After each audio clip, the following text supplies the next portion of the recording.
Ito ang bago kong kalan. Yan ay 4 and 1/2 inches. Ang kanyang nozzle ay napakaliit kaya hindi masyadong makita.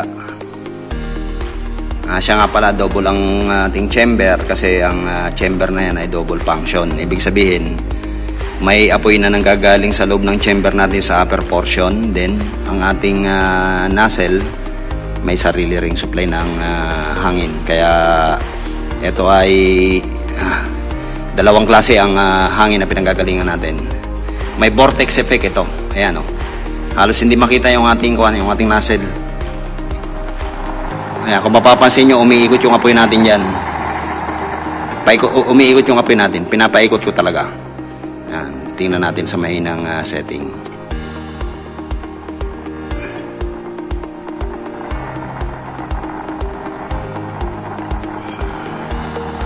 Okay, so yan ang performance niya. Umiikot talaga yung ating apoy dyan.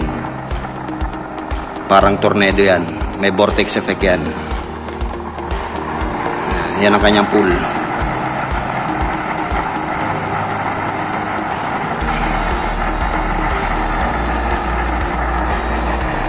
Bluish ang apoy natin. Pero lalagyan natin yan ng semi-splash proof. Tingnan natin ang performance pag nilalagyan natin ng semi-splash proof. Ito ang gagamitin ko sa kanya para magkaroon siya ng semi-splash proof. At the same time, babaguhin ko yung kulay ng apoy pati yung direction ng apoy. Okay, so ilalagay natin ito. Tingnan natin kung ano magiging performance. Ganyan ang kulay niya. Yung loob niya umiikot. Medyo bluish nga lang, hindi nga lang masyado makita. Okay, so ilalagay ko na itong ating semi-splash proof. Nakita nyo? Nagla-transform. Ayan ha. Pagka nilalagyan natin to, nagbabago ng kulay. Ayan. Ulitin natin. So ayan. Nawawala yung pagka-orange. So ito yung kanyang pinaka-karakteristik. So ilalagay na natin ng maayos ito. Tingnan natin ang performance niya. O yan, nakita nyo, biglang nagbago ang ating apoy. Naging solid na blue flame.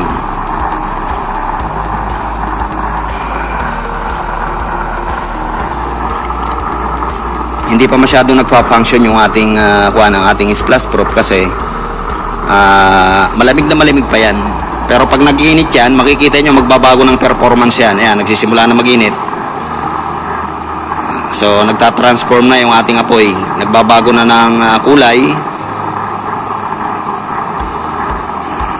Habang nag-iinit yung ating pinaka-splash proof, magbabago yung performance ng ating apoy dyan. Okay, so hinaan natin ng kaunti. Kasi nasa maximum yan. Lagay lang natin sa kalahati. Tingnan natin kung ano magiging performance.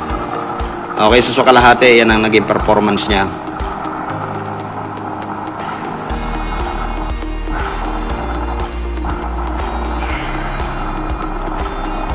Blue flame din naman.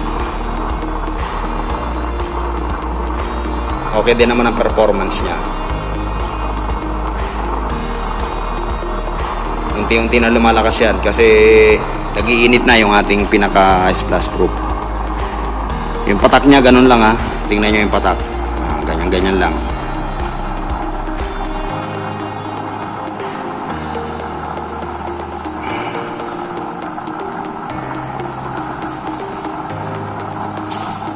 Okay, so from orange flame, siya ngayon ay blue flame.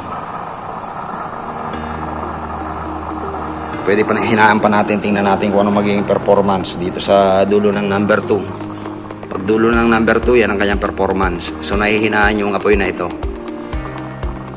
Pwede siyang hinaan. Ang chamber natin ay 4.5 inches. Yung nozzle na nilagay ko dyan, isang end cap lang yun. 3/4 of an inch lang yung haba ng ating pinaka end cap. Okay, so nahihinaan siya. Okay, so ilagay ulit natin sa kalahati. Ayan. Kasi yan ang kanyang performance. Solid na blue flame na uli siya. Okay na yan yung kalahati. Yung pwersang ganyan, ayos na yan. Parang pang heavy duty rin ang dating. Pero kung gusto natin lakasan pa, Meron pa tayong, ayan, lagyan natin sa 10. Balik natin ng konti.